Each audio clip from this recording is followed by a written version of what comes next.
All right, so in this lecture, we're going to talk about the things you should consider doing as a PY4. And so this is in your final year of pharmacy education. And so it's super important. I'm assuming you are following the same kind of template that we've been covering in the previous lectures, where you still are planning to matriculate into medical school at the completion of pharmacy school. So assuming that, then if you're in your PY4 year, then you've likely already submitted your application, or you're very close to doing so at that time. So you're likely on API rotations, and you're very, very busy filling out secondaries. So we'll start with taking the CASPER and ALTIS suite. So handling a lot of that. These tests don't really take a lot of time to prepare for, so it's more so just one of those things that you have to complete and get done. There is a little bit more work that goes into the CASPER exam itself, so you'll have to do a little bit of prep work for that, but nothing in comparison to the MCAT or anything along those lines. So if you do have an off-block period like I recommended you take, or you have some free time between your PY3 finals and your start of your API rotations, and this might be a good opportunity to kind of get your CASPER exam out of the way and taken care of. So that's something I like to introduce then, because it really can be completed at any time. And it's not too time consuming, like I said. So just getting it out of the way can kind of make sure that your application stays on track for getting processed and reviewed down the line when it comes to the medical schools moving it into the assessment pile.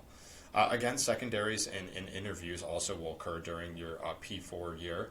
So secondaries will show up pretty much as soon as your medical application hits the medical school specifically. So basically your AMCAS or your primary application gets distributed July 1st to medical schools.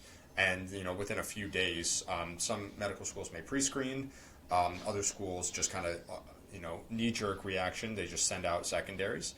And so you're going to be filling those out kind of as they come, and how many you do is going to be dependent on how many medical schools you end up applying to.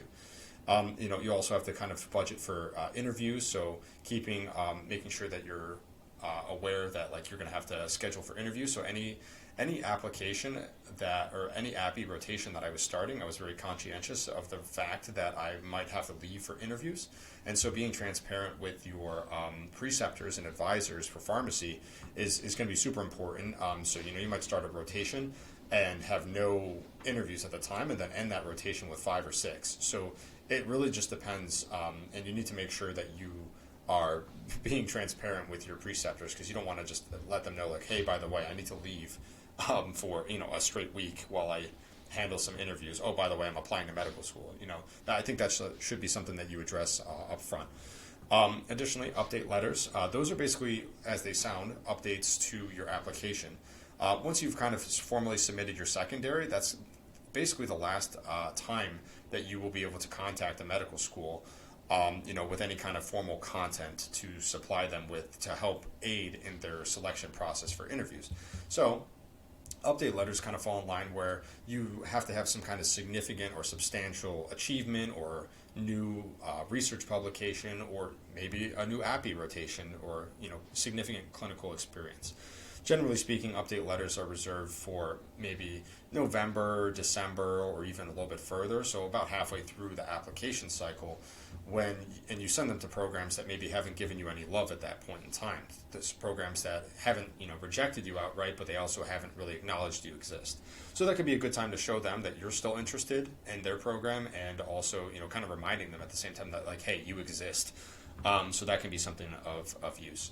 Letters of intent are also kind of not to say a last-ditch effort, but basically a lighter version of early decision, in the sense that you are writing a formal letter saying that you would, basically this is the school of my dreams, this is the school that I have always hoped and wanted to get into, it's such a perfect fit, and so on.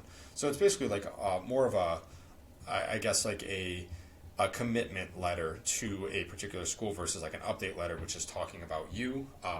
Letters of intent still talk about yourself, but you also kind of talk about yourself in the sense that this is the perfect match. It's like a matchmaking letter in some efforts. And then additionally, you can also, at the end of all of this process, hopefully at the time you've gotten into medical school and you're finishing pharmacy school, this is a time and place to really set up your NAPLEX and MPJE, which is your law exam, that planning. And if you go to any other states, you might have an additional licensure exam. I know California has something unique.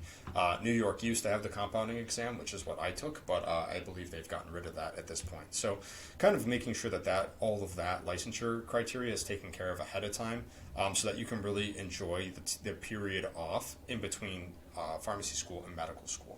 So, fourth year in comparison to third year, is much easier of a course. You're primarily just trying to get through API rotations and kind of fine-tuning your application with update letters and letters of intent as you see fit. And that's really just gauged off of how much interest you've garnished from medical schools. And that pretty much concludes professional year 4. And I just like to say, for graduate pharmacists, all of the criteria that we've covered in these subsequent professional years are things that you're going to have to consider and get done to kind of fit to make sure you basically are well prepared to get into medical school.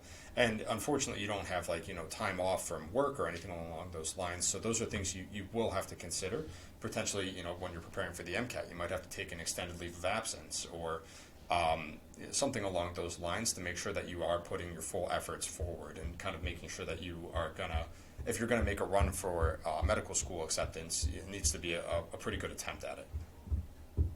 And that concludes professional year 4.